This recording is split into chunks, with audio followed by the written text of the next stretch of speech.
Hello and welcome to the Daily Conspiracy Podcast. We don't take days off because Lee takes days off. Lee does take days off. That little, well, he's not little, but he's taking He's a a day big off, guy. people. And we've got Nazi Nick here from Alien Addict. Yes, that's my name. Don't wear out. I'm back once again. Yeah, it still sticks the name. I quite like it. People call me Chemtrail Nick because I deal with a lot of chemtrails, but I quite like Nazi Nick. Never let it go, man. We've got Sean Hibbler on I think at the end of the month. Have you seen his documentaries? No, I haven't. No, Oh, reminds me. he's just done a brand new documentary. On what? And he's done a lot of chemtrail stuff. I've not yet Okay. watched the new documentary. Um, Lee's watched it. He said, "Chef's kiss." So Oh, also Lee's convincing. taking a day off, but he's actually not taking a day off because he's getting his ass kicked right now, doing his first jiu-jitsu lesson. People. So yeah, 'Cause wishing He's the quite a luck. big guy. Is he apparently like 6 foot, isn't he? Yeah, he's a big chicken. Yeah. He'd be fine at jiu-jitsu. Just lay on the person. Yeah, I've done a couple of classes in the past, and to be honest with you, I don't like the sweat of another guy on me. So I kind of like stay out that sort of because it's quite tight, close combat, isn't it? Oh, Lee'll be well into that. Okay, good for him. Good for him. If he feels the poker, The more juices, the better. oh mate, the smell, the sweat. Look, I do karate. I know what it's like when you sort of get close contact, man. But I don't know. It's hygiene. Like some people don't wash. I went to the gym the other day, and I swear to God, some guy came in, and all I can smell was just his bo. It just lingered around the place. It's like, man, come on, it's not hard to put deodorant on. So hopefully Lee has got a nice, clean, sweaty man to go all over the gym. So, I've over the years, I tend to stick with it now. But I've gone on and off to the gym, on and off to the gym. Yeah. Do you get this at your gym? There's always this one guy, right? That when I go to get in the changing rooms, he's just stood there, stark bollock naked, with the blow drying his penis, Do you know what? I have never had that with his experience. with one leg up on like the bench. Nah, mate. I tell you what, before we get into UFOs and all that, I Blow got to tell you drying his one. arsehole. Never seen it, mate. That's disgusting. Shame on that person. But I tell you one experience, okay? So at my gym, small gym, um, when I do my dumbbells, like the sort of lift curls and stuff like that, I was sitting quite close to the actual dumbbell rack, and I got a mirror in front of me, and this beautiful young lady came up. Well, she's hot as fuck, put it that way. Everything well in proportion. Now, my chair was quite close to the dumbbells, and obviously she wanted to pick up a size 10. I said, I'm really, really sorry. I said, let me pull my chair back, which I did. I bent down to pick the dumbbells up to pull it on my legs. I'm not joking. She bent over right in front of me. Mate, she's wearing those like tight spandex. You know, when it goes right into the ass crack, it shows the full ass. Mate, I can literally see her snatch her beaver. And for Well, American terms, her fanny and bumhole. It was the full whack. I could not believe it.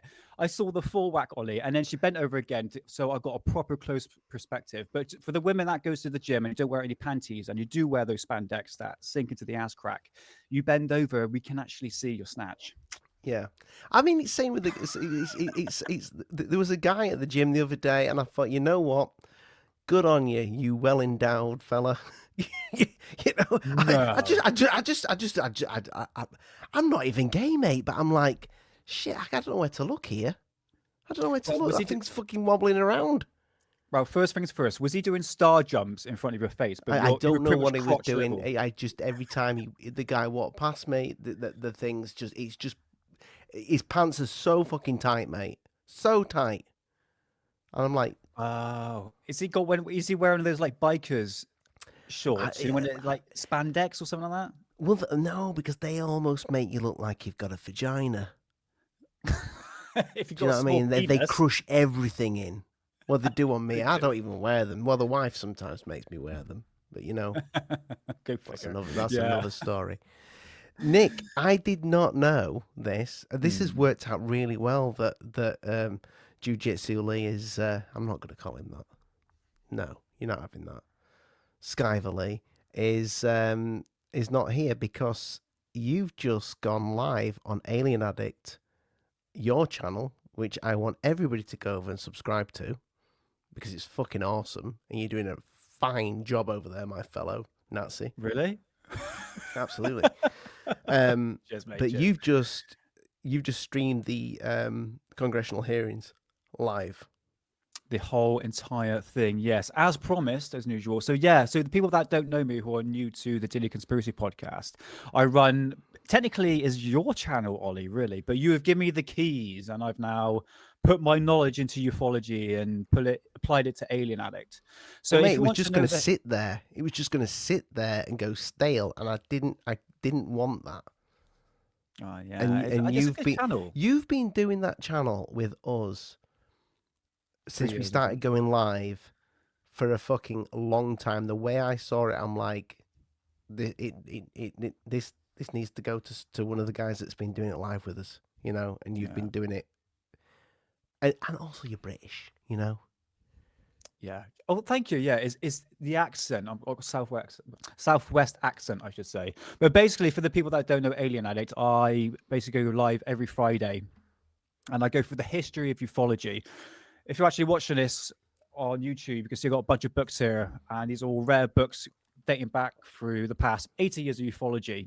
And I just go through each book and pick a case, and we just basically do a deep dive. So, yes, we talk about new topics when it comes to ufology, but I also go back in time and have a look to see what ufology was back then compared to what it is now. So, yeah, come find me every Friday at 9 p.m. UK time, which I think about 4 or 5 o'clock in America. So yeah, good times be had by all. We've got a lovely community, and yeah, it's brilliant. I have a wicked time, and yeah, like Ollie just said, I've just finished doing a 3-hour live stream on the congressional hearings, so I'm fully clued in. I'm fully clued in, and I will give my honest perspective into this congressional hearings, because what people don't realize, especially with me with ufology, is that I've been in the field or topic You've been for in the a long. field. I've been in the field, darling. No, I've been there. I've tasted the wheat. But I don't. I use the word topic basically for a long period of time. I've got a bunch of UFO magazines dating back to the 70s, 80s, 90s, primarily the 90s, and this is what I grew up with. I was very UFO conspiracy. I've showed you that one, haven't I? paranormal. Yeah, that's it. Yeah, that's it. Nice one. Encounters. 1995, baby. Oh, is it? I need to get that framed on here or something, you know. That's awesome, mate. Is that the alien autopsy, isn't it? That is the alien autopsy one. That is the alien autopsy one. Let me see. There you go. $2.99. That was actually quite expensive for back in the day as well. But it was. Look at that. Oh, October 95. So this is what I love about going into ufology, is that it's got the smell, isn't it? it smells of sex fluid, which is weird. Oh, okay, it's a bit weird. Not mine. Not my sex fluid. Oh dear. Okay, so basically, I had a dog. I had a dog back in the day. He just used to fucking spunk everywhere. The dirty bastard. I have no idea what to say about that.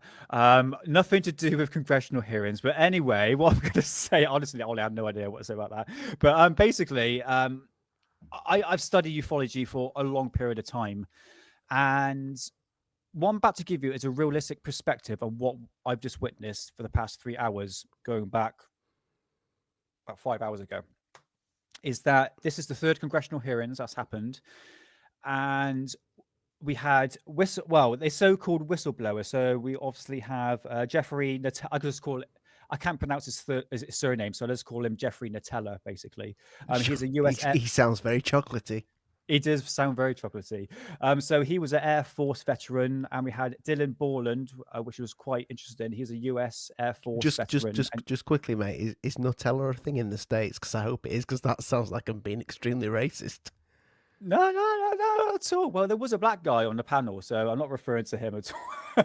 But no, his name is Jeffrey Neculetti or something like that. But it sounds like Nutella. Just okay. Call him Nutella. I fucking love Nutella.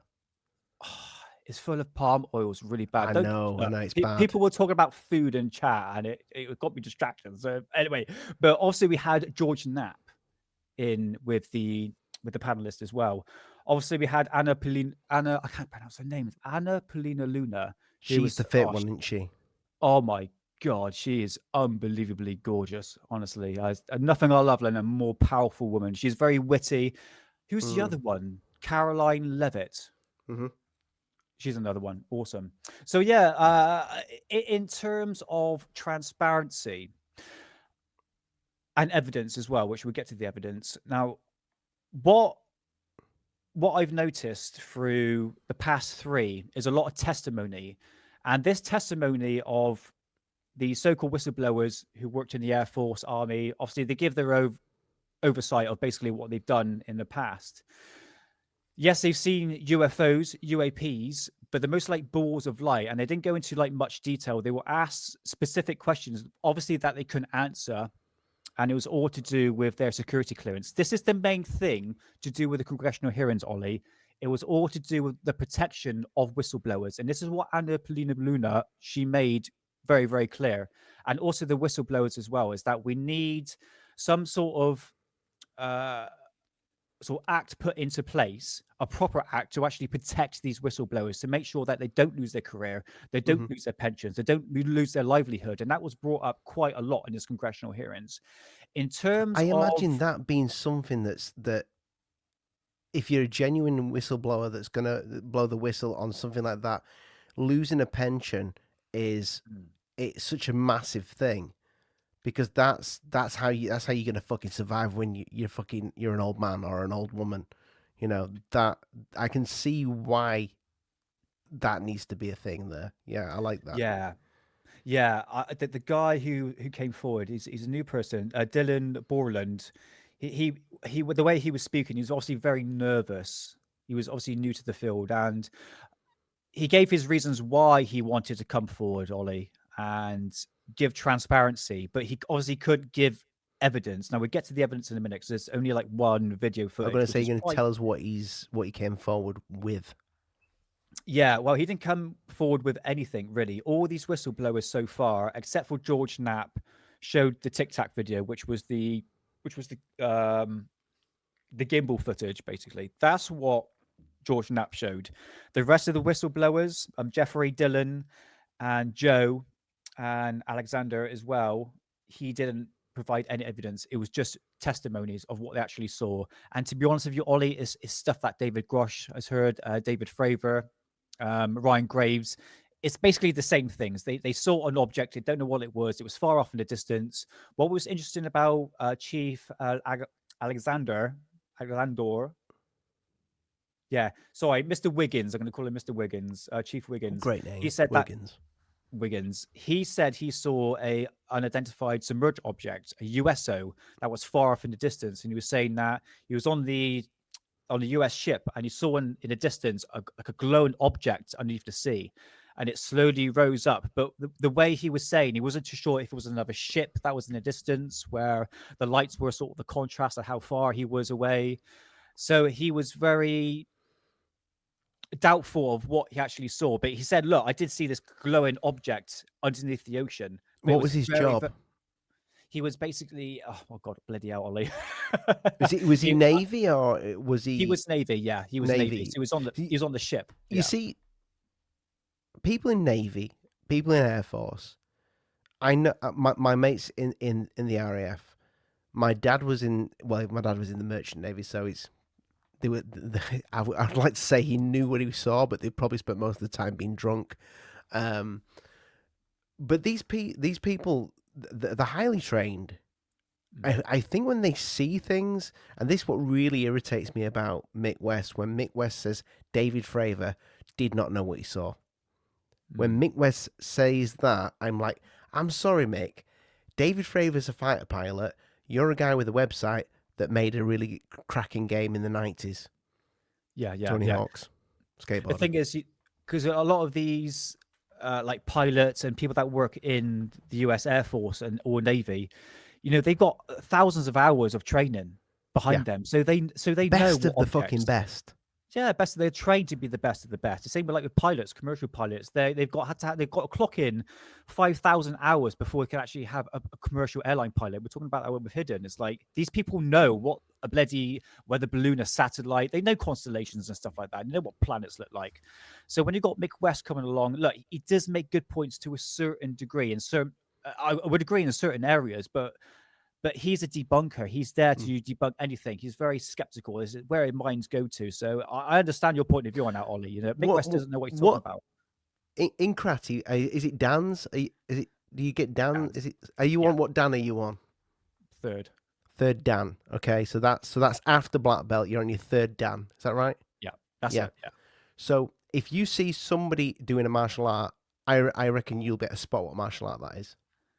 Oh, not really, because there's so many different types of martial art. Bad example. If you see somebody pretending to do karate and somebody doing karate that knows karate, you're going to know the difference between an actor and the difference between somebody who you think, shit, I ain't fucking with that. Well, you probably can fuck with them, but you know that there's going to be hell on between you and that person.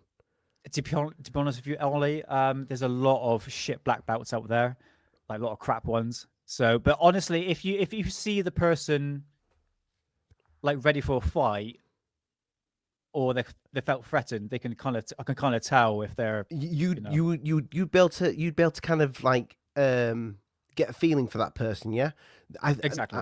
I'm probably using a really shit example here. Clearly, go for it. Keep going.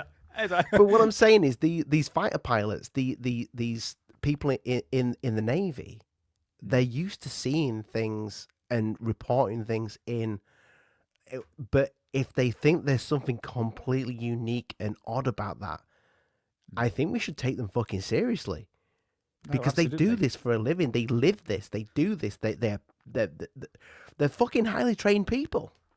Exactly. Carry on, Nick. Yeah. It's the thing is, what we're seeing in the sky is referred to like tic-tacs, and it's balls of light. This is another reoccurring thing now. Now the footage, I tell you, shall I just bring up the footage just to show you? Because I have not seen this. So this is the brand new tic-tac footage. Yes. This is everyone in the bloody planet is going to be playing this footage until the day we die. Right, hold on. Just quickly, is this related to the Fravor tic-tac, or is this a different tic-tac? This is a different one. This is interesting because what we're seeing here is a tic-tac actually being shot by a missile, but this object. Wait, bring this up, man. I have to admit, in terms of evidence, I would consider Gimbal and Go Fast and the Flow 1 footage to be wank footage. I would consider it. These infrared UFO or UAP tic-tacs are not that convincing, in my opinion. It gets played around a lot. I mean, I could pull up. I've played so many UFO sightings from the 80s, even 90s, that show way better footage than this. Like, way better footage. I see. I completely agree. I showed my mate the not the I showed him the gimbal footage. Yeah. And this is after Mick West had debunked it. And I said, is this odd? And he said he could see oddities in that. I can't remember his exact wording, but he said it's legit. And it doesn't look like what we see. Okay. And he's in the RAF. I would say the gimbal, it might be the Go Fast actually, as it's traveling, it does turn and it goes stationary. So it goes like that and it turns and it stays that position. Now, a balloon doesn't do that. It will twist and turn. So, yeah, I understand there's some oddities to it. But the thing is, this is infrared. It's actually picking up the heat signature. I think that's what it is. It might be something else. But you're not actually seeing the perspective of the object itself. It's been camouflaged by the infrared, you see. So they say it's a tic-tac, but is it really a tic-tac? Especially I think it was the gimbal one. Now you can see it turn stationary. I have to admit there's some oddities to it, but so are like the ISS when I took a video footage of it and stuff like that. But again, I'm not denying that these very high up personnel who've obviously been trained in the military are seeing something strange, because it's been going on for many, many years, guys. So I hate to sound skeptical. This is it. For me, I always have like a realistic perspective. Well, the thing is, like you say, you've to quote you, in the field. You've been in the field for a long time. And the thing is, when I say that, I don't want to come across as like a snobby asshole that I know like everything about ufology. I really don't. I always have an open mind about any UFO cases. I've met a lot of UFO topics to talk people. about.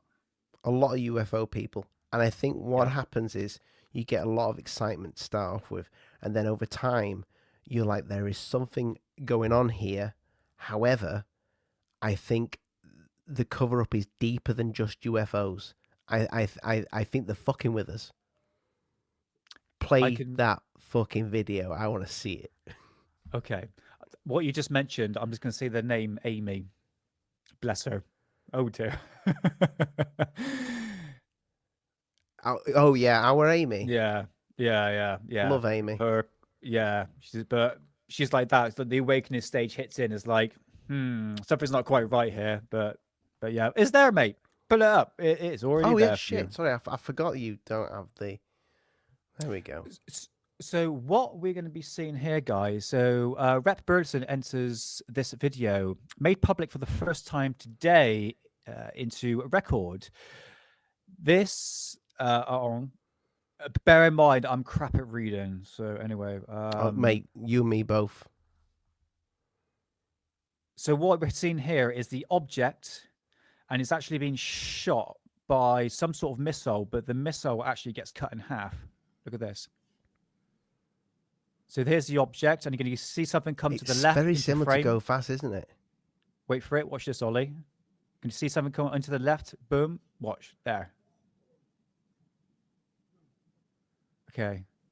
But this object continues. Oh, take that back. Take. Whoa. Right, I'm going to take this back because I think there's some sort of edit into this. Now watch this. An object comes into the left, and it hits this tic-tac, I guess, what you would consider it. Coming in shortly. Yeah, so what we're seeing, people, is there it is. I see that it like bounced off it, didn't it? And then it maneuvers. There we go. Look at that. It's still keeping it keeps its speed.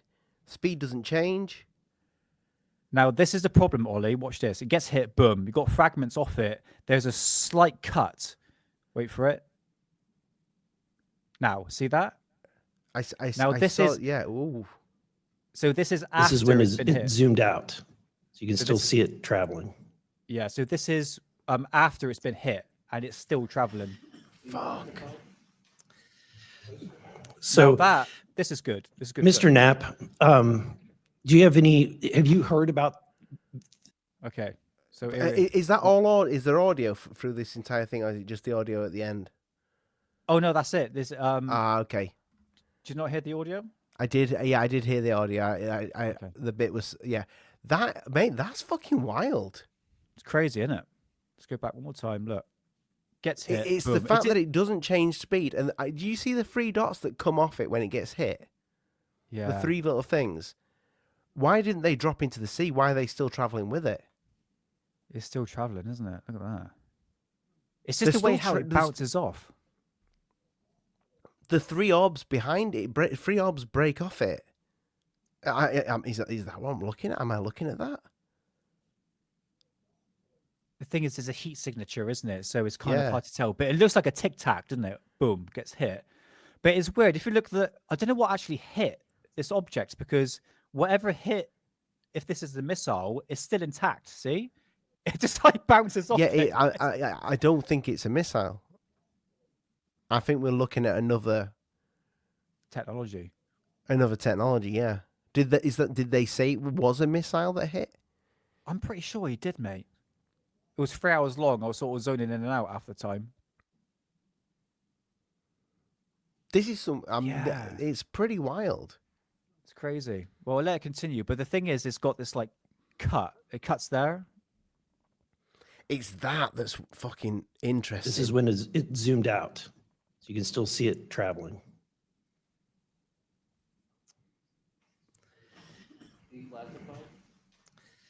You can see it change in angle, but the Mr. speed Knapp, stays the same. Do you have have you heard about, this is when it zoomed out, so you can still see it traveling. Crazy, isn't it? So yeah, this is. I'll play it one more time. This is the new footage, and I would have to admit, because this object got hit by some sort of orb, it's definitely not a missile. Put it that way. Look, it's a ball of light.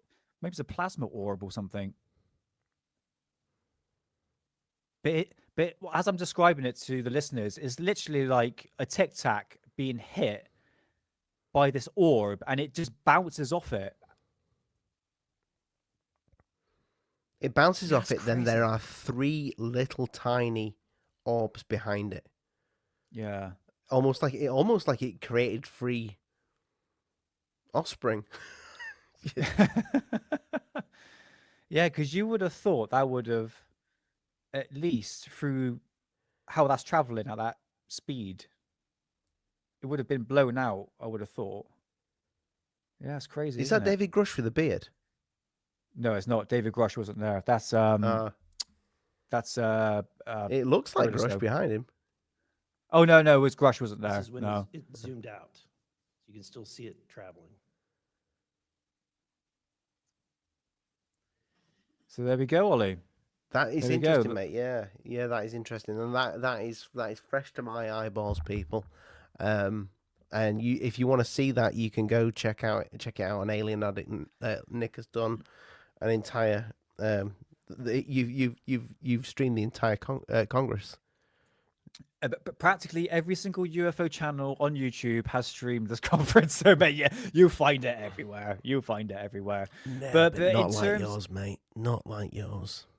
I was mostly silent for the time, But criticizing, naked. semi-naked. But I was mostly complimenting Alapalina Luna. Everyone in chat was like gushing over her, and even Nancy Mace, mate. Nancy Mace was there. She made an appearance. She looks like a secretary or some sort of librarian with a sort of glasses on. You know Right, Nancy okay. Mace? I know who you mean. Yeah, She's just a hot MILF, put it that way. yeah. But in terms of that video that we saw, a lot of it was mostly witness testimony. And the aspect that we need to protect these whistleblowers, because the reason why these whistleblowers are not coming forward, Ollie, excuse me, it's the fact that they can't get any protection. They're worried about their livelihood. And to be honest, if you put yourself in their position, yeah, I want to make sure I've got a pension. I want to make sure I've got a roof over my head. I at least don't have to make sure I still have a career and I don't get stigmatized. And I always ask myself about these so-called whistleblowers. No, I mean, look, they're not really whistleblowers. They haven't really brought anything new to the table, really. I mean, that video that came out was from Eric Burrison, which was the part of the oversight committee. He's the one that released that, and that wasn't from Arrow at all. So, and even he said, this is our Eric Burrison. He said, look, even I was stopped to get information. Someone behind the scenes is stopping us to access this information. And even Anna Polina Luna said the same thing as well. And there's obviously a restriction of information, access of information and data that's been withheld. And that was, look, I have to admit, really good questions were asked. Where's the data? Why are you being restricted? And there is another hand, a secret force at hand that is stopping transparency. And that was made very clear. Do you think some of the reasons why there is so much conspiracy behind it, purposely done, and also the fact that these people need to be careful when they speak about it? Do you think that sometimes this stuff could be just played out because it's almost like saying to China, hang about, or Russia, or whomever, we've got this too. We have this too. Or maybe to fool that other country to say, holy shit, what's America got? I tell you what, Russia was brought up a lot. And even George Knapp was talking about the documents that he brought over from Russia. I'm pretty sure the clips will come out at some point, Ollie, so you can go find out. I'm pretty sure people are cutting and pasting the clips. But Anna Polina Luna said, is this a psyop? And I went, whoa, hold on a minute.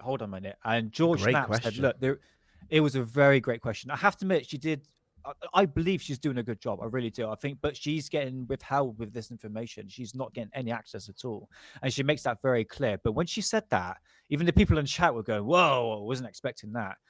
And the person that answered was George Knapp. And the fact that, yes, there is a lot of misinformation that has been put into this community, Ollie. There really is. There's a lot of BS, a lot of false documents being put forward. There was one recently to do with, oh, I can't remember. It was to do with this like anti-gravity craft, and eventually people managed to debunk it because it was obviously faked. There's a lot of fake stuff going throughout ufology for the past for decades. There's one UFO sighting that I'm sort of looking into at the moment. It's called UMO, the UMO sighting, which is a string of letters that were put into the UFO community back in the 1960s, and it's to do with this extraterrestrial race called UMO. But if you look through the overall perspective, it looks like someone has basically made shit up, put it into the UFO community as real information, and it's just expanded. And now because we've got the internet with Twitter, everything's easy access information. And I have to admit, what George Knapp is a good researcher, I have to admit. And I know a lot of people in chat was shitting on him, but at the same he's time, a great researcher. He's a great researcher. This is what people need to realize. He's been doing this a fucking long time. He's been doing this a very long time.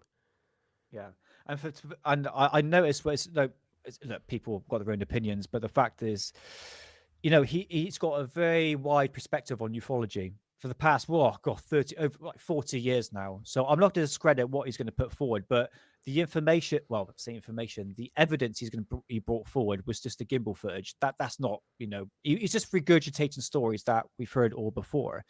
And he was bringing up a lot of information about Russia and the Russian documents that he brought from Russia to the United States. China was mentioned as well. But going back to what I was mentioning about the fact that these whistleblowers do need protection, and is there a psyop on top of this? Mm-hmm. And I think there is. I think the community has been split apart by the intelligence agencies.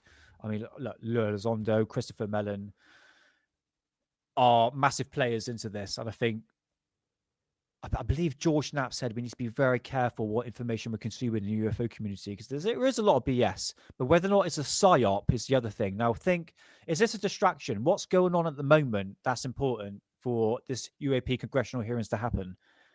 Now, someone mentioned to do with medicine in chat. I can't remember what they said, but there's supposed to be a big pharmaceutical thing going on to do with medicine. I'm not too sure. Someone's put in a chat, sort of glimpsed over it, but is this being treated as a distraction? I can't think of anything. Right. That's either this is used as a distraction or you look at the fucking world right now. It's fucking burning, Nick. It's fucking burning.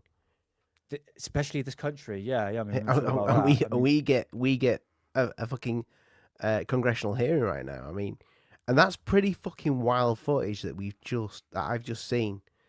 I will say that right now. That is wild footage. Yeah, even for me, because I can't understand what would do that. Exactly at that speed. 100%, Ollie. I would agree with you. And you're going to get Mick West saying, "Well, we don't actually know which speed it's going, but." The object's got bloody hit by something, and he's gonna put some bloody wild excuse, But... you know what he's gonna say? It's two birds mating in midair. I can't wait to hear what he has to say about this. But it's balloons, colliding balloons that made three little balloons. It knocked the three little balloons off. Yeah, it's kind of hard to debunk this one, isn't it? Really, when you look at it. Because whatever it really is, it's fucking interesting footage. I mean, but is it a distraction though? I'm trying to think what's going on at the moment that would lend that to a distraction. Because Lee said this, and I have to admit, Lee makes a very good point. If you're saying something at the moment is a distraction, you got to say what the distraction actually is. Yeah, I agree with that. Like what they're distracting from. Yeah, exactly. But also today, I mean, I've just showed you this. We've just seen Jeffrey Epstein's fucking birthday card.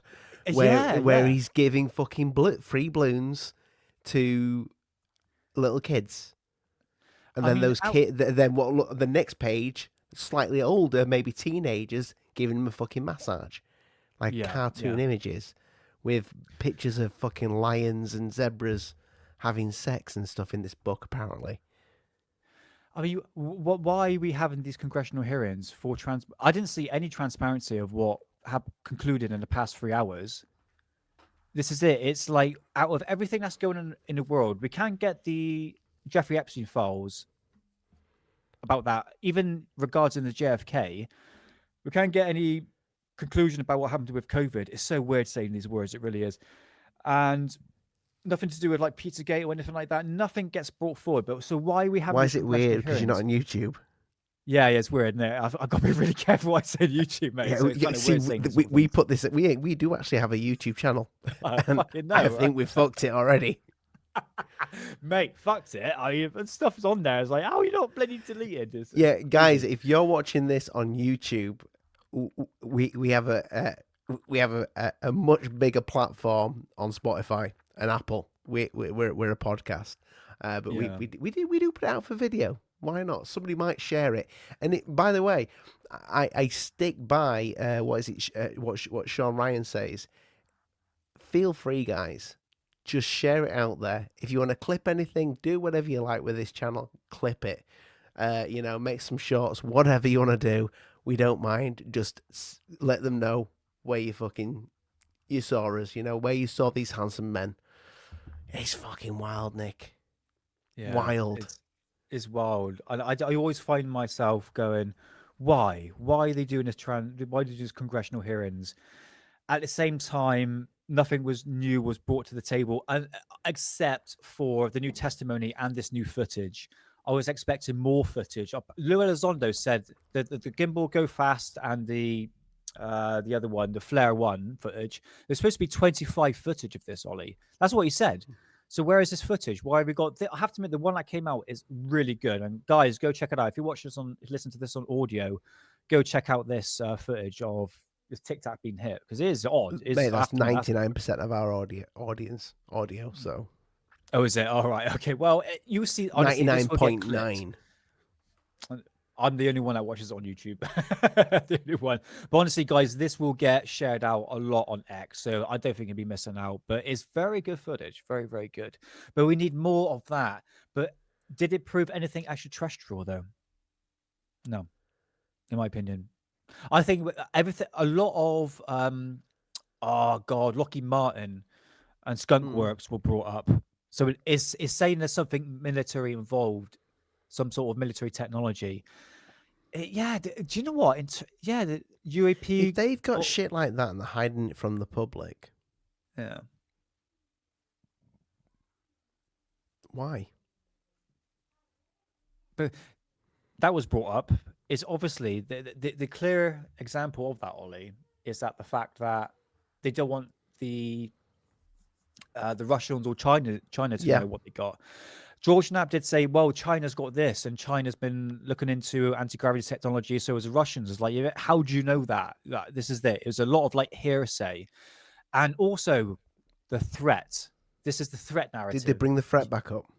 They did bring the threat back up, yes. Is saying that, yes, of course, we've seen something that we don't know what's in the sky. Is it a public threat? I don't think so. Is it a threat to airline pilots? And look, how many bloody crashes happened to do with UFO sightings, Ollie? What did you see? Leading up to the congressional hearings, I think the first ones, you were seeing pictures of like Boeing 747s with dints in the nose. Do you remember that? You'd see like clearly like something had hit this thing. I think we covered that. I think maybe we might have because done, if that was a bird, you would see like a bunch of blood, like that thing would be splattered like all over the place. But well, also it was a clear it was like the shape of something of a ball, isn't it? Like a sphere had hit it at high speed. Oh, for sure. Look, one could say. Sound like I'm bloody Mick West here. Oh, it's bloody a bit of debris came down from space. But you're right. I remember we did a live stream on that, and it was like a proper cervical like indentation into the actual the nose itself. Yeah, look, there's this seems to be a very common thing now. Spheres, balls of light, anything circular in the sky, and drones, obviously. Do you? Obviously, you've done a lot when it comes to history of UFOs. And I spoke to you a few times about this, the Foo Fighters. Do you think what we could be seeing could be an advanced version of a Foo Fighter? Of what? Oh, thank you. Because I'm glad you mentioned that. Uh, George Knapp was only talking about a very certain time period. He was saying, well, after the war, pilots were experiencing First of all, what's the a Foo Fighter, Nick? right. So Foo Fighters basically were these balls of light that were tracking Japanese, British, and even German aircraft during World War II. These were like both sides, but primarily the English. So what these balls of light were, they're like big glowing big balls of like orange, sometimes green, sometimes yellow, and they were sit on the end of the aircraft. So, for instance, the 959 battalion, the night squadron that would fly from, I believe it was from Dover to Berlin to actually bomb the area, because we're doing bombing raids pretty much continuously throughout the World War II. And as they got over Germany, they noticed these balls of light that would go from the ground, literally from the ground, and make their way up, and they would literally sit on the end of the wings, and then the plane would be like, what the bloody hell is this? They're trying to shoot it. So they would do all these maneuvers trying to get out of the way, but these balls of light will actually track. Now there's a few things that gave this explanation of these balls of light. This is back in World War II. The first explanation was that the fact that these were basically German secret technology. We'll get to that in a minute. And another one was basically radar systems creating this plasma ball in the sky. But the first explanation was the fact that this was secret German technology. Now I've done I've done an episode on live stream on Alien Addict about Foo Fighters. Might not have done actually.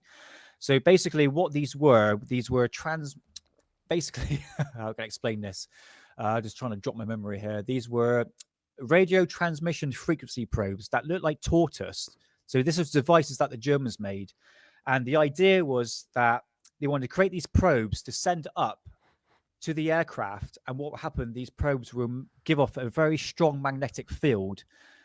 And this would disrupt the ignition systems of the aircraft, causing the aircraft to crash. So instead of actually shooting down the planes from ground level to the sky, they would send these probes up, and they would sit on the end of the aircraft, create a massive distortion of electricity. It will disrupt the ignition systems of the craft, of the plane, and it will cause it to actually crash itself. That was one explanation for it. There is a book here I've got detailing that, and it's this one right here. It's from 1969 or 1970, and the person who really put forward that idea is this guy called Renato Vesco, wrote a book called Intercept UFOs or Intercept but Don't Shoot, and he talks about all about Foo Fighters being these German transmission frequency probes that the Nazis built to actually down military aircraft. So you can go check that book out if you want to. So these things essentially went up and they interfered with the instruments of the plane. Yeah.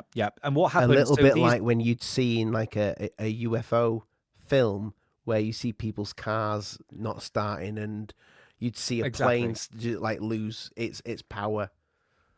And what's interesting about that, Ollie, is that the fact that what they used in this Foo Fighter that apparently looked like tortoise shells on the ground, so it looked like basically a tortoise shell, and it had a basically specific jet underneath it, and it would use a specific fuel mixture. And the reason why these objects glowed, because the fuel mixture had a specific was it fuel mercury mixture. or something? No, it wasn't mercury. It was a mixture of concoction of materials being used for this propulsion system. And when it got to the ionosphere or a certain altitude, it will actually glow like a big ball of light. And that fuel mixture is actually mentioned in a CIA document that I've got in my archive right here, talking about the fuel mixture used for this device. So that's even brought up in CIA documents, but there's really no proof to back this up, Ollie. It's just speculation. It's but just what people like history of what people have talked about, like whispers in the background, and it's gone into it's been written into a book. I tend to believe the stuff that you read in books was probably true when it comes to shit like that. Yeah. If you want to know more about Foo Fighters, I want to get this guy on Alien Addict. This lengthy book here by Graham Rendell, who's literally gone into the National Archives in Britain and dug out all the reports on Foo Fighters back in World War II. And actually, you can trace back Foo Fighters from 1940 to 1945 from this book here. UFOs before Roswell, European Foo Fighters from 1940 to 1945. Massive book, very, very lengthy, and it goes through all the reports. So some of the reports state that these balls of light, when they got down to a certain altitude, it actually looked like a silver ball. It looked like a disc, basically. Right. So some of these Foo Fighters reports from even German pilots as well, are not necessarily they're actually tracking German aircraft, but they look like silver discs. And when they got to a certain altitude, it'll actually glow like a ball.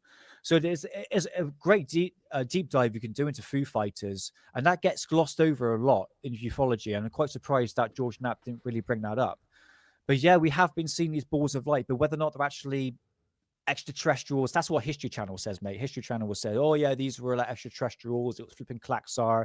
But one more explanation for Foo Fighters is this. So the Germans had the best radar systems ever. They were very, very powerful radar systems to actually track enemy aircraft. Us Brits, we had a very weak signal. So basically, you know the little thing that spins around on the signal thing? Yes. It goes beep, beep. So basically, that's what we had. So it goes around. If it spots an aircraft, it goes beep. But the Germans had a flipping like searchlight. It literally had a radar that actually searched the whole entire sky.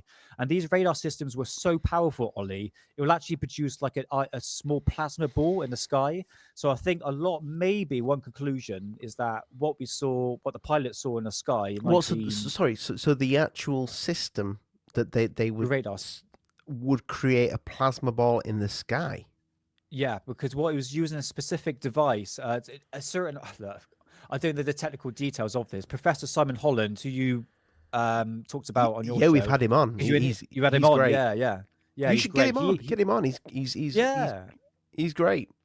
Yeah, he's really good. But he talked about Foo Fighters being basically, look, these is just basically massive, powerful radar systems that they basically try to track aircraft, because we're trying to track where these bombers were coming from. But the Germans had way advanced radar systems, but they're very, very powerful. So if you've got a foggy night, because a lot of the British aircraft will actually fly in the clouds, but you can hear them, but you can see them. So the Germans were like, right, let's search. They used basically like a searchlight, and then because it's got a lot of cloud cover, or if it's like stratus cloud, if it hits radar system hits the cloud perfectly, it would create like a ionized plasma ball. And I think maybe this is what the pilots were seeing. It's just the Germans tracking the aircraft, and it looked like this ball dancing around everywhere. Does that make sense? I just try to make sense. Well, I'm trying to make it make sense, but I'm just gonna have to take your word for it, mate, because that sounds fucking bizarre that a radar system would do that. I tell you what. If anyone's listening to this before Friday, I'll do an episode on Foo Fighters, because it's an extremely fascinating subject. It's such a deep dive in different avenues what we can go down. Because I think you should link it with the tic-tac. I don't know, mate. Tic-tac. Look, I haven't seen an actual video. You have now. Yeah.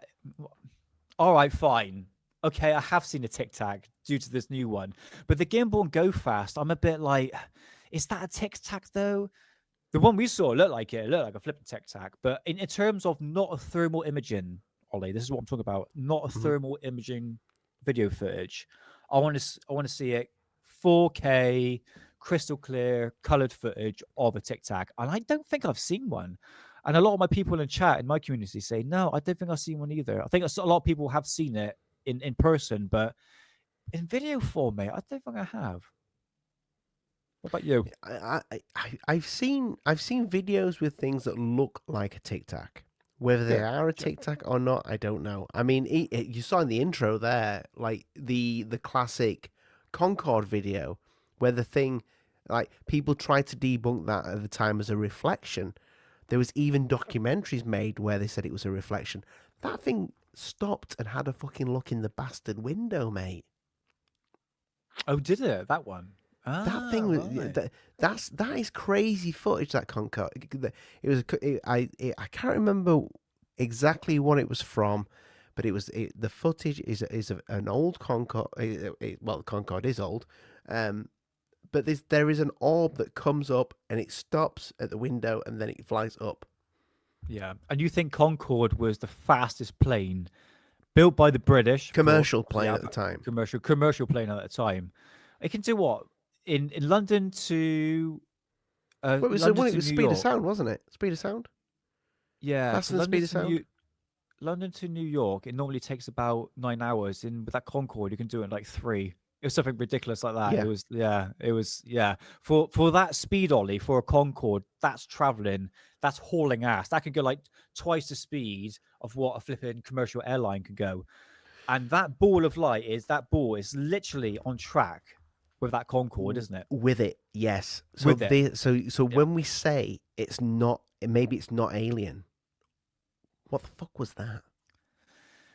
Do you know what I mean? What if that's like, whatever this thing is like, this is a little bit, whatever they've made here is a little bit faster than the normal stuff they're making. Let's have a little peek. Are we talking about extraterrestrials here? Because I reckon I'm talking about whatever it is. I don't. Maybe it is terrestrial, but you know. This is where I'm getting confused by, and I think this is, I've mentioned this a lot of times, Ollie, is that I think this topic of EBEs, extraterrestrial biological entities, and interdimensional entities as well, is getting really confusing. None of that was brought up in the Congressional's hearing. Do you not think that's by design? It's being pushed a lot. We've gone away from little green men, to interdimensional beings, and I think it's confusing the topic. Excuse me. What if that's by design though? Because I know you'll have heard this in the field.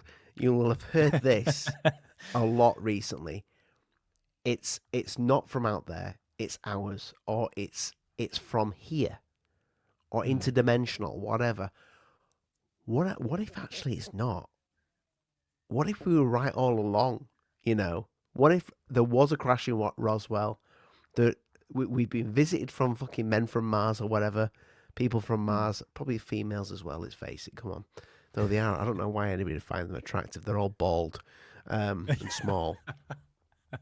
Might say that my missus is small. She's not bald though. But what if we were right all along? And the big psyop here, the big conspiracy is that they're just fucking with us because we need to fuck with them now because the cat is out of the bag. I'm going to tell you about a case that me and Hidden Underbelly. I need to get Hidden on here. He's not been on the Daily Conspiracy podcast yet. He was on so many Alien Addict shows. I fucking missed that man. So, well, we go live every couple of weeks, and we had someone called Kaz Clarke. Now, have you heard of the Pentyrch Incident of 2016? That rings a bell.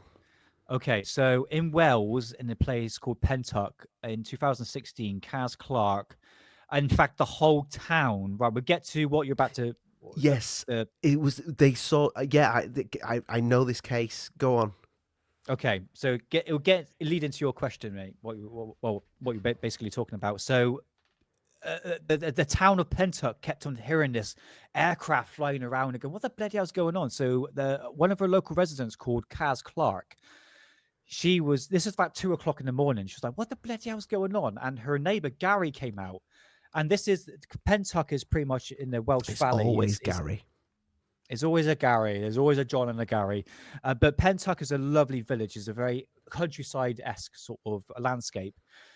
So Kaz and Gary were basically at this farm gate, and they saw this aircraft. Now, this aircraft was basically, it's got a radar dish on top of it. It's called I can't remember what it's called, an E something. And that was flying around doing a circle. Right. As that's doing a circle, she said she saw about 12 balls of light that was in the shape of a triangle slowly rose behind a couple of fields away.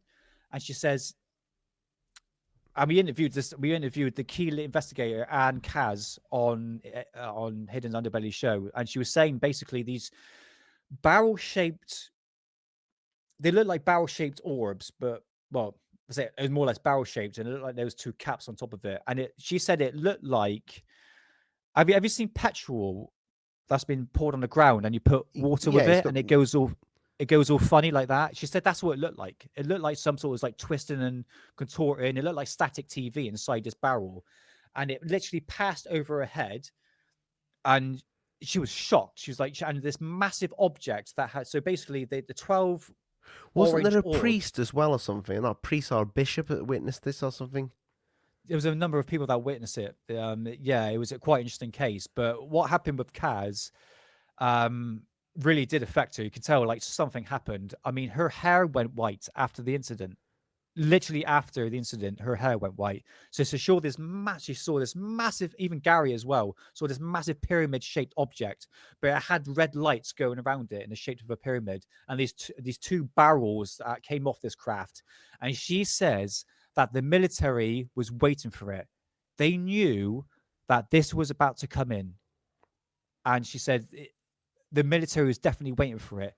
And then when this incident went away around about 4 o'clock, they heard a massive explosion, literally 2 explosions.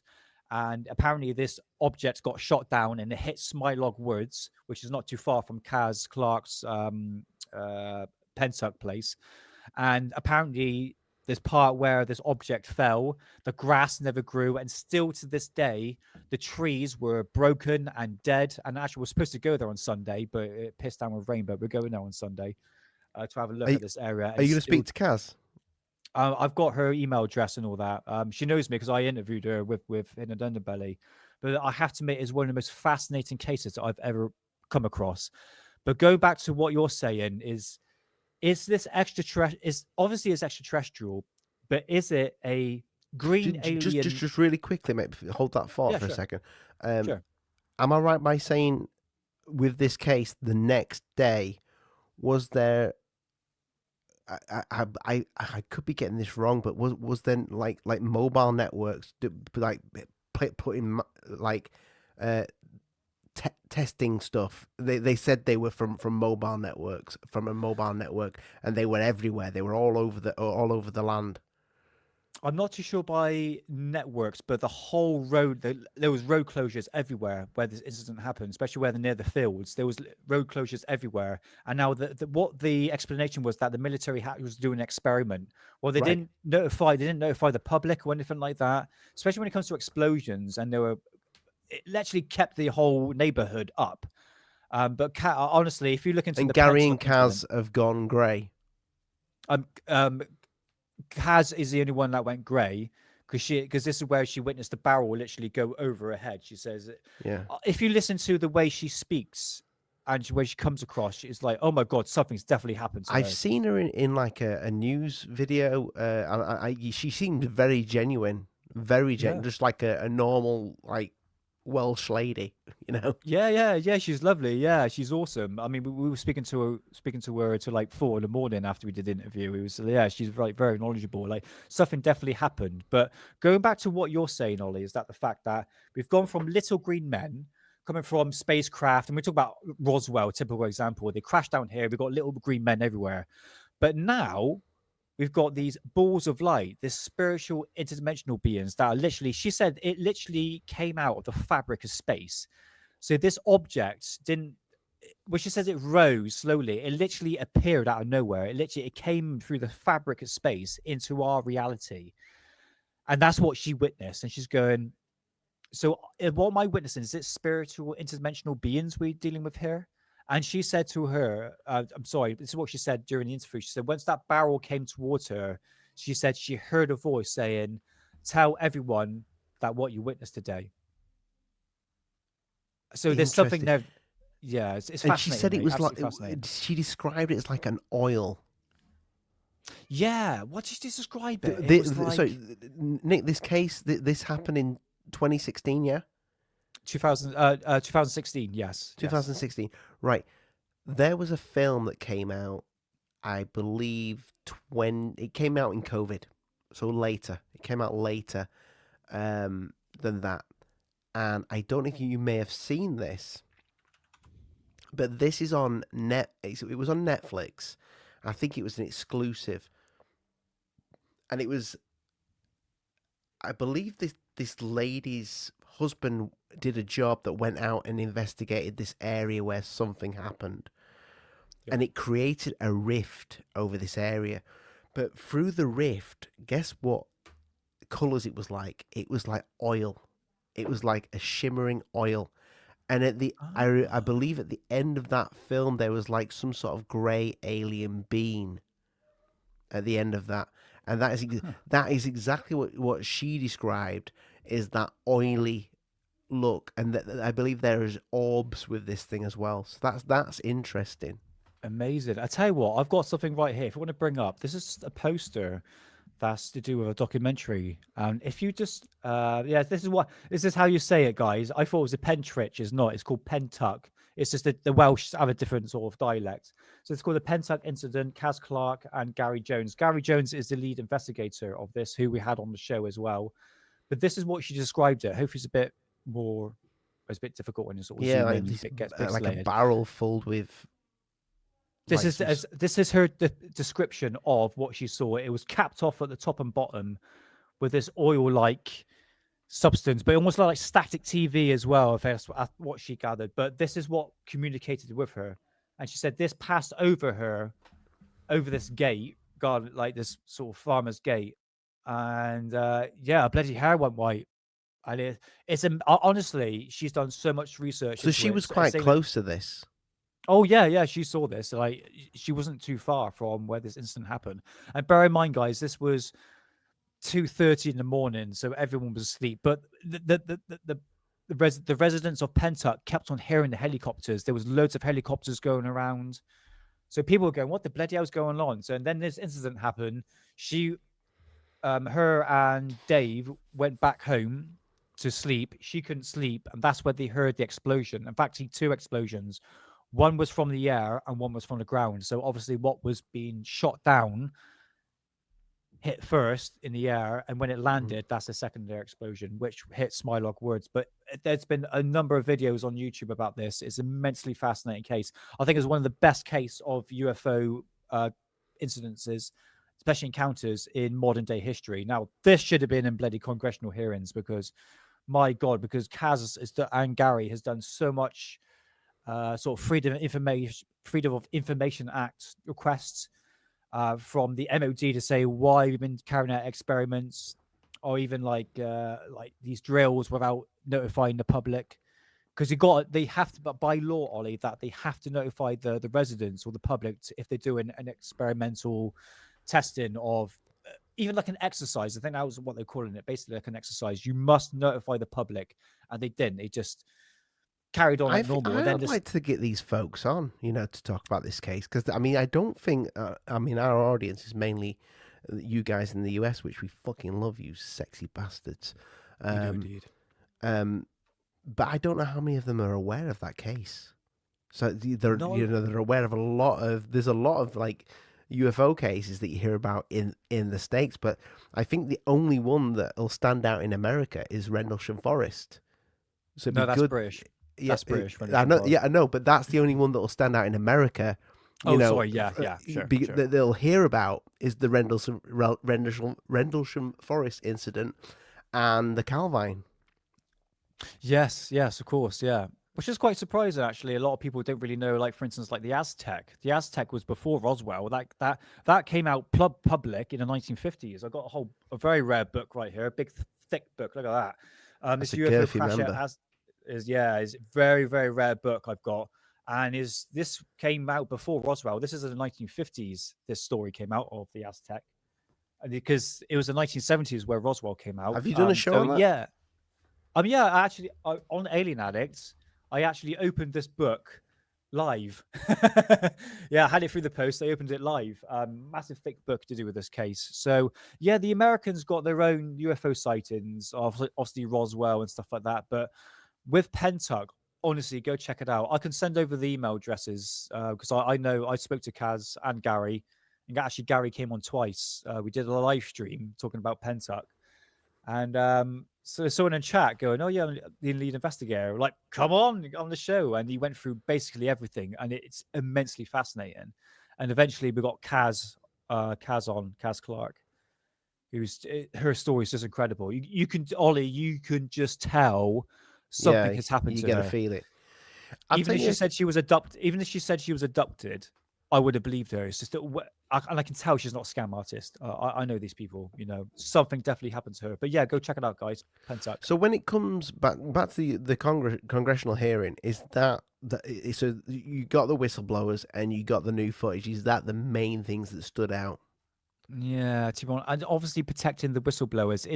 All the whistleblowers, the people that came forward, were more or less regurgitate. Well, I say regurgitating is probably a harsh word, but saying the same things. They saw something they Singing didn't off know the what it same was. hymn book, yeah. Yeah, it's nothing new that we've heard before. It's almost like the same stories. It's just, did they back it up with any sort of evidence? No, they didn't. Look, I'm not denying what these people saw. That was something strange, because like I said, what we mentioned earlier, Ollie, that the fact that these people got clocking thousands of hours to literally pass. These are very, very high level people to work, and especially in the military. I know someone that's been in the US, well, not US, UK Navy, I should say, for decades, and it's very high intense training. It's no BS. Do you know what I mean? Did you happen to listen to or watch Joe Rogan with Gary Nolan? Oh God, bits and pieces, mate. Are you aware of the Lonnie Zamora case? Mate, I've done a whole episode on Lonnie Zamora. Amazing flipping case, and the Pascagoula incident as well. But yeah, that's an amazing case. That was probably, I have to admit, the Zamora case of 1964, I believe. Well, One of the I best want to. cases. I want to bring that up because you've got the Lonnie Zamora case. You got who was the guy that talked about the egg and picking it up from the helicopter? The Oh, Jake whistleblower, Barber. Jake Barber. Okay, Yeah. would it be fair to say you could mistake an egg-shaped UFO for a tic-tac shaped UFO? Kind of, really. I mean, tic-tac and the egg are completely two different things when you look No, at but it. like if it's moving, if an egg was moving at high speed, an egg-shaped craft, would would it be fair to say you could see that? I don't know, as a tic-tac shape, or maybe it even changes shape. I don't know. Maybe they come in different shapes and sizes. The reason why I wanted to bring that up is one, you got Gary Nolan has a piece of whatever was left behind from the Lonnie Zamora case when that took off. Yeah. That thing when it took off, as from what Lonnie said when he was still alive, it had it looked like it had fuel because you had flame coming out of it, and it took off with two lit. I think it was either 2 or 3 little people, with spacesuits. Yeah, overalls. Yeah, yeah. And a very strange symbol on the side of the craft. The Yes, symbol is what I find really interesting because the newspapers, even though when he reported the symbol, they all changed the symbol. They didn't put out the real image of the symbol for some strange reason. Yeah. And I find that fascinating. That case is fascinating. His family still stick by his story. It would be so much easier now to go, you know what, he made it all up. Just leave us alone. Because I'm not making any money off this. Yeah, sure. Or Sure. Granddad was crazy. The Gary Nolan, who is a fucking like neuroscientist or whatever. He knows his shit. I'm sorry, Gary, if I don't know what your job is. I think it's something to do with the brain and all that. Yeah. But he's a clever guy, and he thinks that case is fascinating, and what the evidence that left behind. They've done some tests on this, and there's weird minerals in this. What was left behind? I think it was a piece of the landing gear that was left behind, a bit of dripping metal or something. Wow. Okay. but the fact that we've seen footage, and I know some people poo-poo it from the Jake Barber footage, that strange, the egg being picked up by an helicopter. Yeah, sure. But then Right, when you are talking, you get all these sightings of orbs, tic-tacs. It's all very eggy shaped, you know. yeah, the difference between Jake Barber's, well, it's not actually Jake Barber's footage. What actually we saw in Mm. it was actually News Nation. That's the not the night It was vision News Nation footage. that put that out first. Yeah, it's always Yeah. News Nation, mate. There's always News Nation. But between that and Zamora case, now we are talking about a massive craft here. Obviously, you mentioned about the two beings coming out with overalls and it blasted off. It was Uh, the Zamora craft was small though. It was a small craft. yeah, I think I think from description, it was just bigger than an SUV. So I guess sort of, I'm just guessing like a flipping tic-tac size here. I think he said But it was as like the size of like a what you call it? What would be a small car in America? I can't remember what he said, but I think I've heard massive cars. I've heard like Volkswagen Beetle, for example, that sort of size. Oh, right. That's pretty bloody small then, I'm going to be honest with you. But yeah, these were small beings, like 3 foot tall. They were wearing overalls. But what was interesting, when his craft blasted off and Lonnie Zamora eventually made contact to the sheriff department asking for backup. And when the sheriff got to this sighting, the flipping rocks were still smoking because obviously it blasted off. It gave off this blue, orangey, green flame that came out at the bottom of the craft. Now, I'm going to be honest. Do you know what? I'm not too sure what Gary Nolan actually picked up. Obviously, there was landing gear that was indentated into the ground,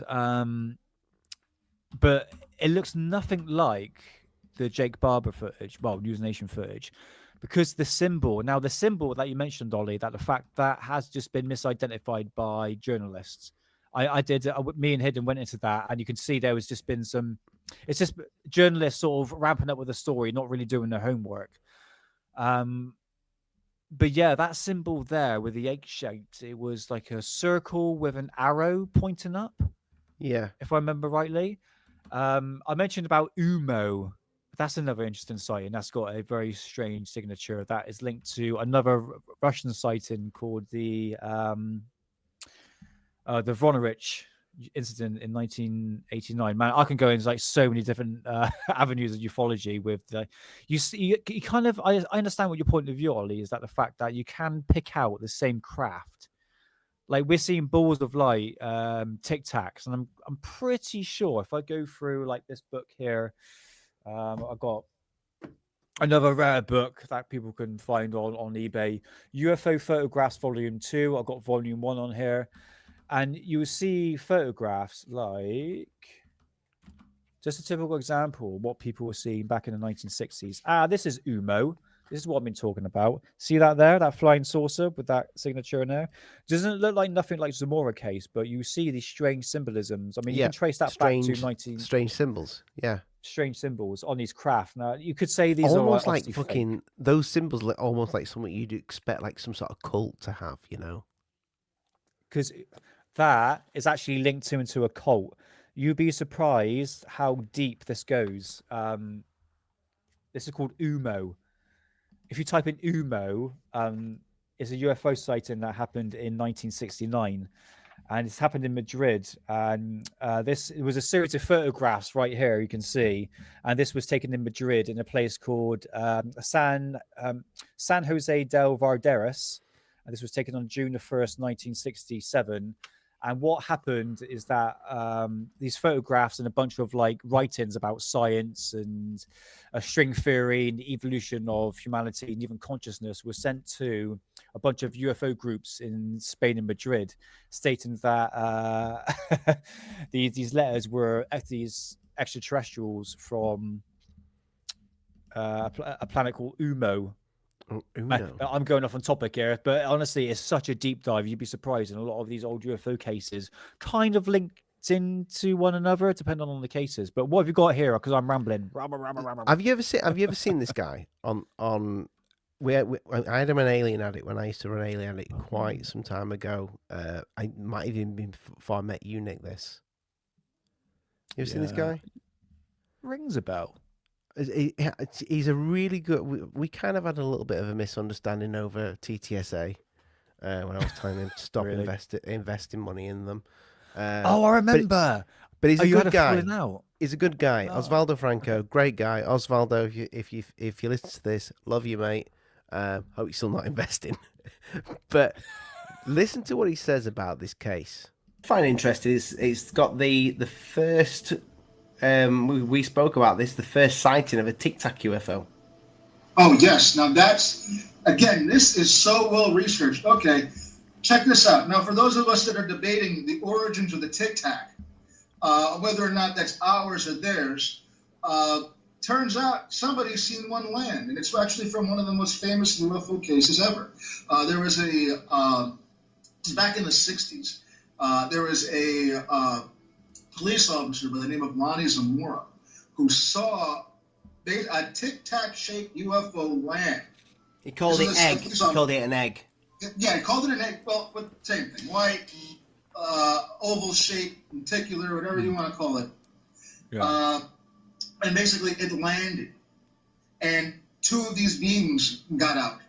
And not only that, he saw an insignia on the side of the ship. He gave their position. This was a big deal case when it came out. And it turns out that the military asked him not to talk about the insignia. They actually floated a fake version of the insignia. And that's what's been floating around in ufology for like a generation and a half, 2 generations. And now we have proof that that's not what the symbol looked like. It looked like this. And it comes at, and all of this is coming out right after we're getting footage of these similar, like almost the same ship, but 2015. Like, that's extraordinary. That is. So yeah, that's interesting. I don't know if you noticed all the images that I put up there. Those images, those images that are out on the internet that I was actually finding with shitloads of different symbols, and eventually. Osvaldo sent me the right. He said, "This is the right one. This is the correct one that Lonnie was talking about." And this is a guy, Osvaldo. He got into UFOs from the Hudson Valley site. Do you remember the Hudson Valley sightings?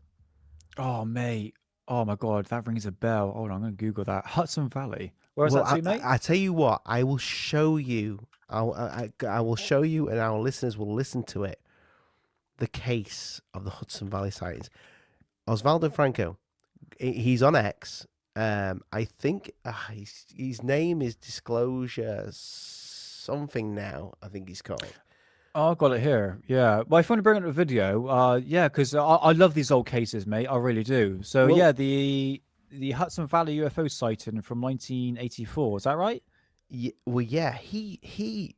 This is kind of like how I got to know him, because I just started editing at the time, and he sent me the story, and I thought, you know what, I'm going to edit the story, so it'd be really good at audio wise, because for our listeners, so you're not going to see an actual UFO, but you're going to hear Osvaldo's story. But I find it fascinating, the Lonnie Zamora case, and how much Oz, had like he really does think that this case is fire, but it's the symbol that's the weird thing. Why did they want to cover that symbol up? Because the newspapers, I know what you're saying there. Well, they got the symbol wrong. It'd be an easy symbol to get wrong, but apparently the military didn't want Lonnie, who was in the law enforcement, who was a police officer. He did not. They were saying, well, let's not show what the symbol actually is. Let's keep that on the down low. That's interesting. Yeah, it's not. They're not bothered about the craft. It was the symbol. That's weird, isn't it? Yeah, yeah. Because, like I said, it's kind of the same situation with like UMO symbol. It's if you type in UMO, that video's on your channel now, Nick. So I mean. It'd be great if somebody can find out, because I show the actual symbol in there, what it is. Yeah. If anybody knows what that means, I know. I this wonder if weird, that 'cause- symbol yeah. goes back in history. Possibility. Yeah. Do you know what? That's a good point you make about that. Yeah. 'Cause I've that never symbol- researched that, to be honest with you, but I think that'd be something to look at. Do you know what? Someone just sparked my memory. Jay Anderson from Project Unity. Yep, love Jay. He did a video on that. He brought some guy in a calf, and he was breaking down the symbol of the craft that Zamora saw, and he's basically linked it to a cult, basically, and it's the same for Umo. Exactly the same thing for Umo sighting. There's a cult behind it. Immensely fascinating. That's a whole nother deep dive. But yeah, Lonnie Zamora case of 1964. It has to be one of the most amazing UFO sightings ever captured in history, really, because you had a UFO investigator called J. Allen Heinrich, who was part of the project. Oh my god, I'm gonna butcher the name. I'd say Blue Book then. No, it is Blue Book. No, not Blue Beam, Blue Book. And this case changed him. He went. He went from a skeptic to eventually a believer because of the Zamora case. Interesting. Yeah. I fucking love that Lonnie Zamora case. I would love to speak to a member of his family. I would love to speak to a member of his family about this. Yeah. There's loads of video footage because me and Hidden did a live stream on the Zamora case, and even Hidden was like, "Yeah, this is a real good case. It's got some balls to it." When I say balls, evidence, because like I said, when this craft lifted off, it made indentation marks of where the landing craft went, had landing legs. The bloody bushes were smoking, the rocks were on fire. Yeah, I'm not joking. There's video footage of it. I know, not video. I think there's actual photograph footage of it. It's good stuff. Well, I'm going to show you this. This is a 10-minute video, but it's going to be great for you guys to listen to that because you won't have heard this on the Daily Conspiracy podcast. This is what made a UFO researcher. So as much as me and Oz don't really get on now, I've got a lot. Oz, I still love you, my friend. This is what makes. This experience crafted Osvaldo Franco. So yeah, let me play this. Awesome. Yeah, he rings a bell. Yeah, I hope he's doing well. I don't wish any harm on anybody. I need to hit him up. Yeah, we had a little bit of a ding dong. Just it was mainly over TTSA. I'm like, stop fucking investing. Oh, TTSA is gay, man. They're all finished. Don't worry about that. Saying that, I do love Tom DeLonge. I think genuinely, Tom DeLonge. I think he was. Yeah, that's another story.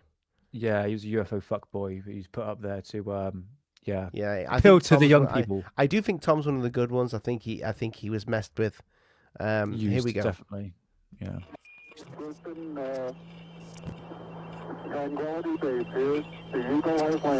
Good evening, folks. What you're about to watch now is Osvaldo Franco, a ufologist from New York. Now, as a boy, he witnessed the Hudson Valley sightings firsthand.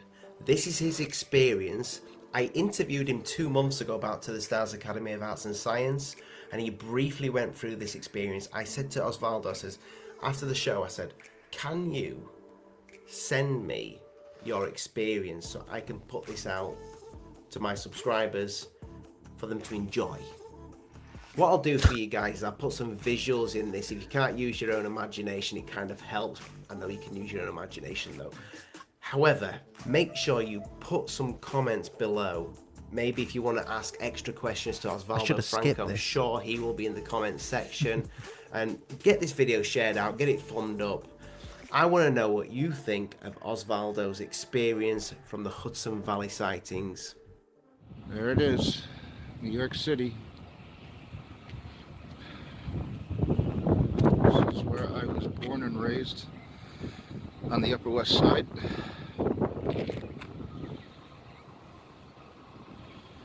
And this is where my story begins, and the subject. My mother was born with rickets, so getting around was always an issue. and we live on the Upper West Side. We lived on the Upper West Side. Mom still does. And we had these two buildings that are together as one building. And my mom was born with rickets, which is a bone disability. And getting around was always an issue. So we live in this building and it has a lot of steps. So instead of going down 4 flights of steps and walking up into the 4 flights of steps in the building next door, we would always cross over with the roof with a neighbor of ours upstairs, walk up 1 flight from over there, walk across, and then enter into the other building through there. We would do this about once a month, and it was very, very normal for us to do this until one day something happened. So after the tenants meeting, my mother and I and our neighbor came out from here.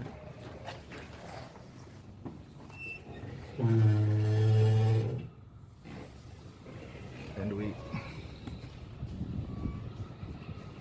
just like we did. Just quickly, I should have said this. He's not moved. He's still in New York City, still in the same apartment blocks.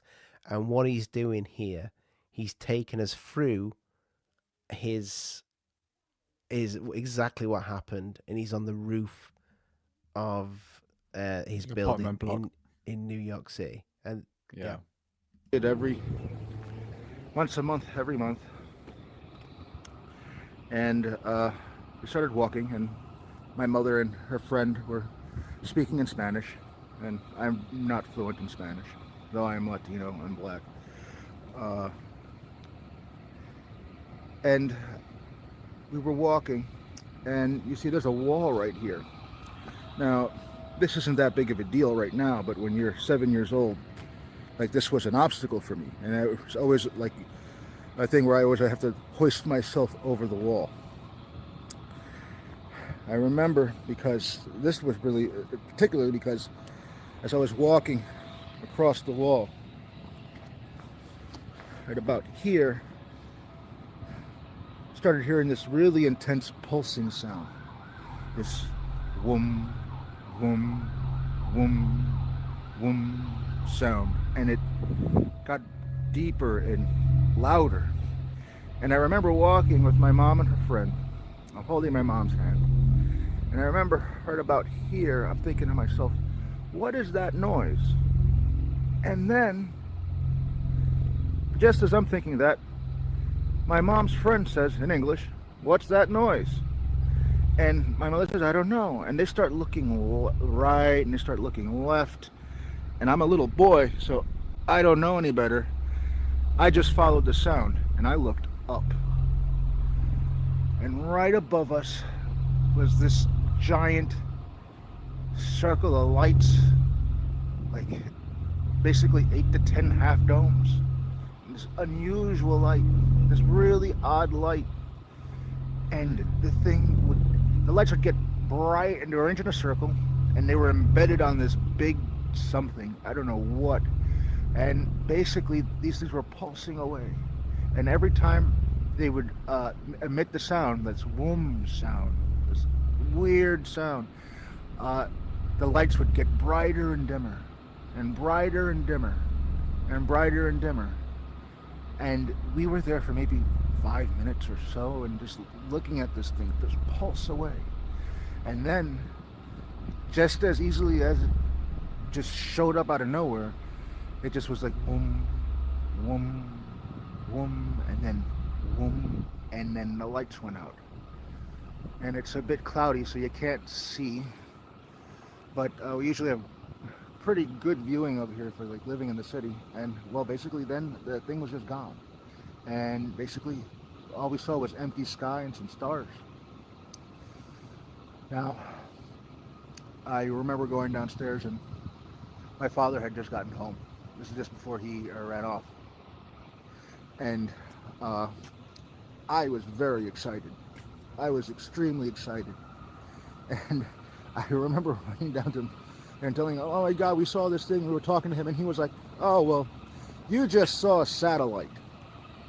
Which makes no sense because, as you know, you can't hear sound from space.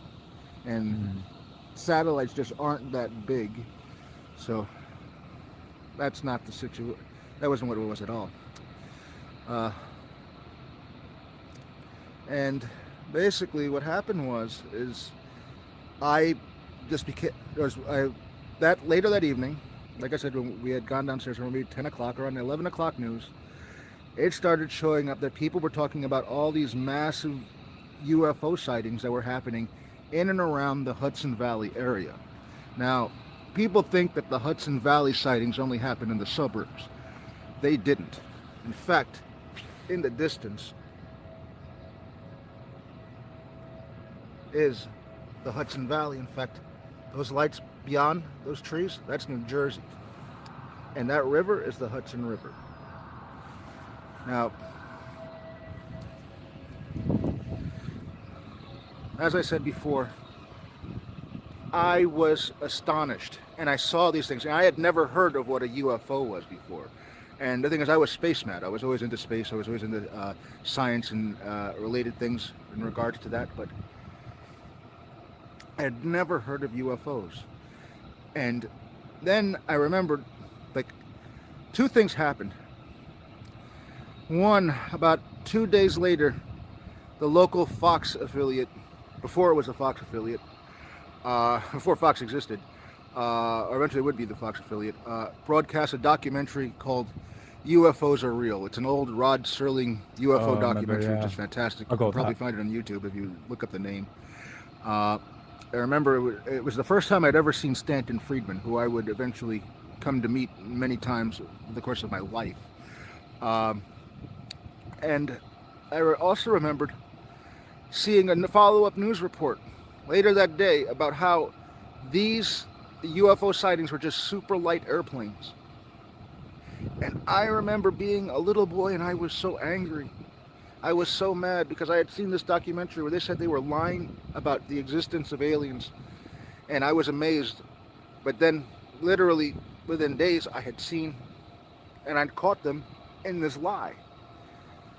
And I remember being very, very upset. And, you know, children don't like being called liars, especially when they're telling the truth. And I was very upset, and, well, there was a bit of a surprise. It turns out my mom was into UFOs. My mother had never said anything. She didn't want me involved in those things. She thought when I was older, I would, you know, perhaps ask some questions if I was into it. But fate had other plans installed, and you know, for us. And my mother went, and she took me to the closet in her room, and there were several stacks of UFO books. And I started reading those books. I started devouring those books. And it turns out my mother would go to conventions, like the Whole Life Expo and things that we'd have on the Upper West Side. And I started going to those. And basically that was the very, very beginning of my entry into ufology. I've been doing this my whole life, without exception or exaggeration or hyperbole of any sort. And right now I'm here telling you the story all these years and years later today. Well,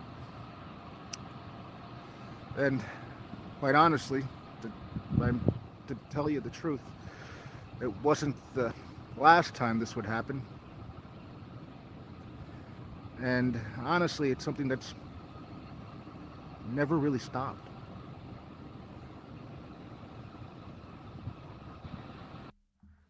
So yeah, he sent me. Obviously, I edited the sounds and put the UFO in the video just to try and show a little. Did you? Yeah, I did that. All right, I'm joking. I thought it was real then. No, that's cool, man. Do you know what? We all got a starting point. in life. He's had an experience which got as From Wardo 7 years old, yeah. from 7 years old, and knowing the truth at that early age that we've been lied to. I mean, I knew that when I was a kid anyway. I mean, my earliest magazines I've got is from '97. I think that was the first one I got. So I've always been interested in it since I was a kid, but I never had that experience from what Oswaldo has had. But yeah, that's fascinating. I love stories like that. Did you ever see the video that went viral of? Do you know? You've heard of Senator Gillibrand in the yeah. So there's a guy that goes up to Senator Gillibrand. He goes, Senator Gillibrand, and he asks her about the UFOs. That's Osvaldo Franco. Oh, is it? It went viral, that clip, when he was asking her about disclosure of UAPs and what have you. Interesting. You should reach out to him, man. Reach Yeah, out. Yeah, we'll do. But that's awesome, man. Yeah, I love stories like that. You know, I the just Hudson wanted to Valley. show that because when we talk about our frustrations with this, there are people who have had genuine experiences, and they've lived their life through this. Yeah. So there's something to this that I think is more than just fucking the Little green military men. fucking about or governments fucking about. Yeah. Who knows that the Hudson Valley sightings, that could have been a fucking that could have been a big test on the general public. This is it. Every single UFO sighting that comes today, we always speculate whether or not it's government technology, is it flipping tic-tac, is it spiritual interdimensional beings. But if for instance, like the Pentyrch Incident, that is something beyond what the military It's were crazy. there. It's crazy. The military were there to witness something. They're waiting for something to come along. So that's saying It's not little green men. almost like fucking, if you look at Stranger Things, like the military are there, but they're observing it. They're messing about with this thing. Have you know, like is it Stephen King's book The Mist? Yes. Where something is, they've fucked about with something, they've released something, they've got no control over it. I think a lot of the secret government programs are conjuring up something.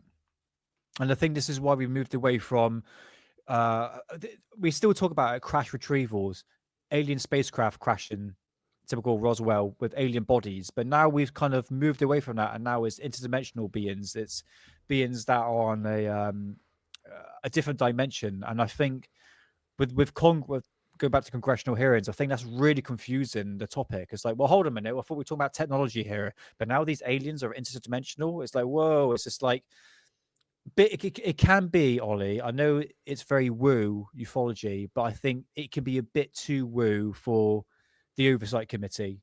You know, Eric Burson, even though he's got is very open-minded, but I think it can be a bit.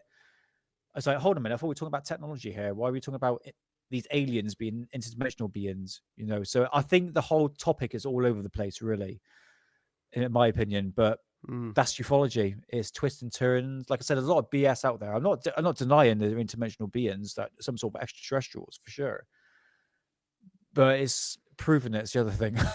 So just need proof. See, we've just got we've just got that new piece of footage of that tic-tac being, and I agree with you. I don't think it's a missile.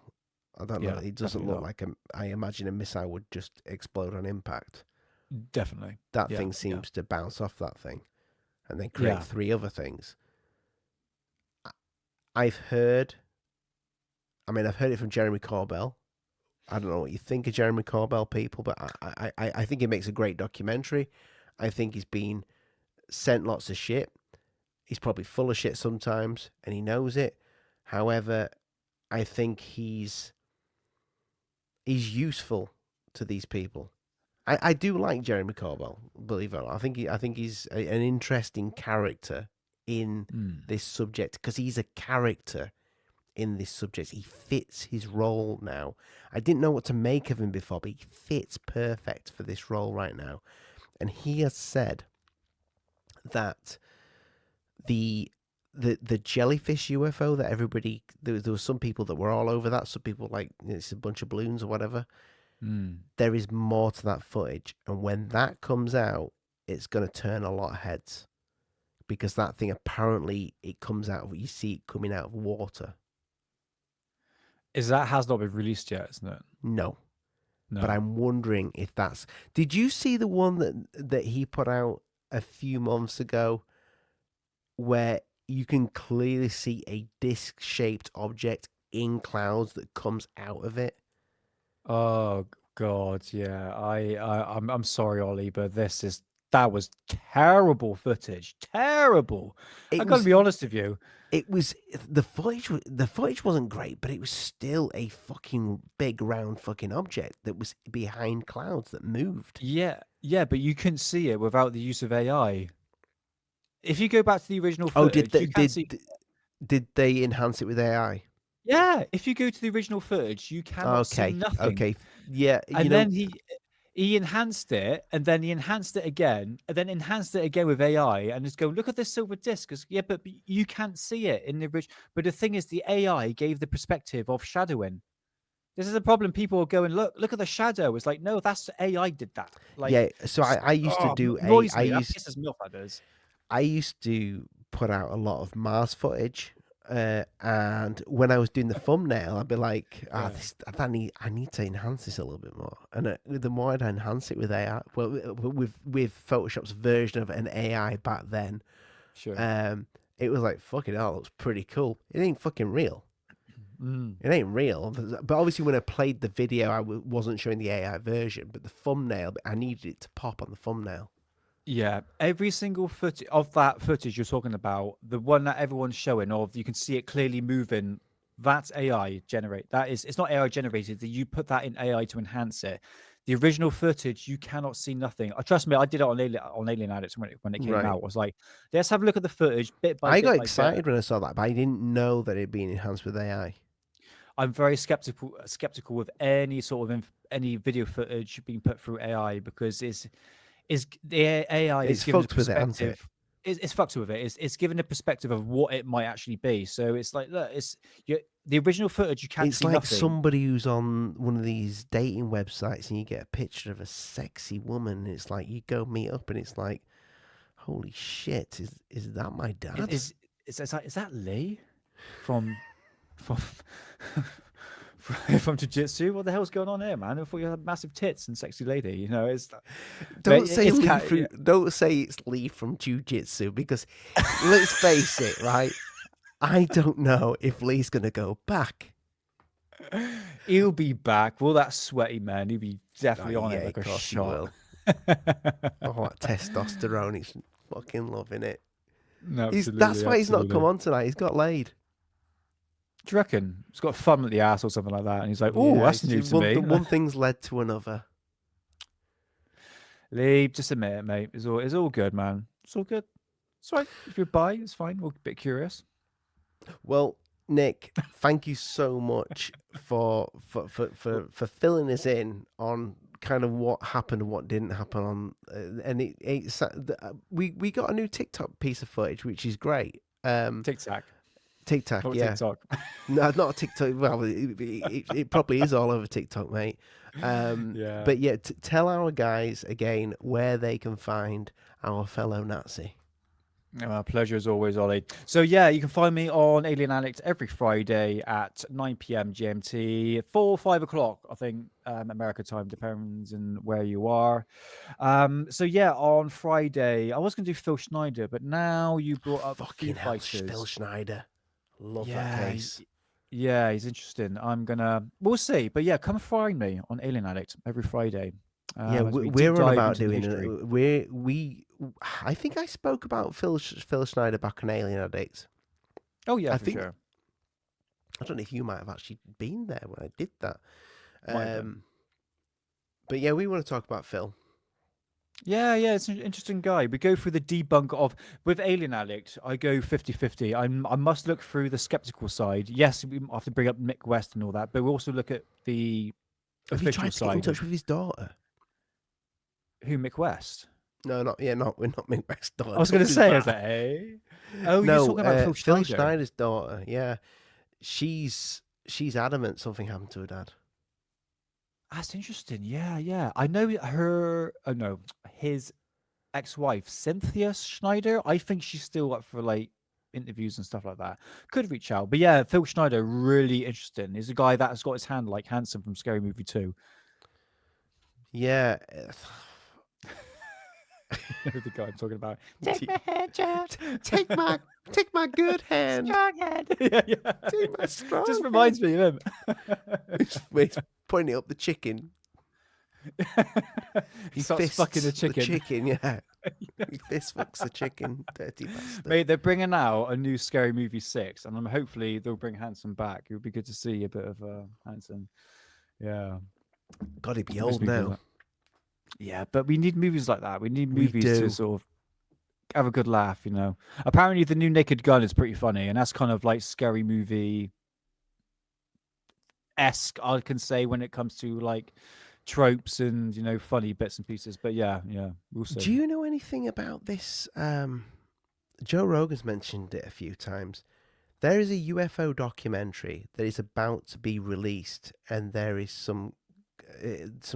It's a bit controversial whether it's going to release or not. Have you heard about this? I've forgotten the name of the UFO documentary.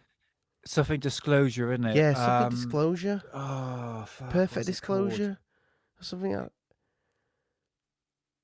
Oh, I know what you're What's talking it- about, mate. Oh, it's It on had the all tip the of my people, Lou penis, what is it? Elizondo. It's got Lou Elizondo. It's got all the people in it. I can't remember. Apparently, Days it's of- fucking amazing. Is it Days of Disclosure? It could be Days of Disclosure. That sounds like a Third Phase of Moon documentary, but I need to get them boys on. I spoke to Blake a few months ago. The Age of Disclosure. Age of Disclosure, yeah. That was how to Interesting watch it, title, that, isn't it? Yeah. Apparently, I did hear it's pretty good, but we got the. Why is it not being released? It's been it's been edited, it's been done. Or is it just like they need to release it at the right time? Just like right now. Everything that's going on in the world, we've got these UFO hearings. Good point, yeah, because it always goes into a unison, doesn't it? Maybe this congressional hearings come out and give it a couple of weeks. It might pop out. I'm following sure it'll the trend. come out at the perfect time. I'm sure something else will be going on in the world right when that drops. I'd say now, before we end the show, I would say Jeremy Corbell will bring out another footage to back up the new footage that we got. Guarantee it. He always plans his next move. I reckon he'll bring out another footage. We'll see. You heard it here first, people, from Alien Addict Nick. Nancy Nick for you, mate. Yes, thank you. I wish you could get away with calling the channel that. It's fucking banger of a name. It's a banger of a name, but not on YouTube, mate. Oh, Right. dear. I would say take us out, but I wouldn't do that. I just hate it when Lee does that all the time, you know. Take us out, Ollie. I don't even know what to say when he says it. Just pull Well, if you're a something right woman- on my arsehole. Exactly. It sounds like we're about to go on a date, mate. Take us out. Or in. Yeah. Go fuck yourself, Lee. Right. See you tomorrow, people. Bye-bye. Take care.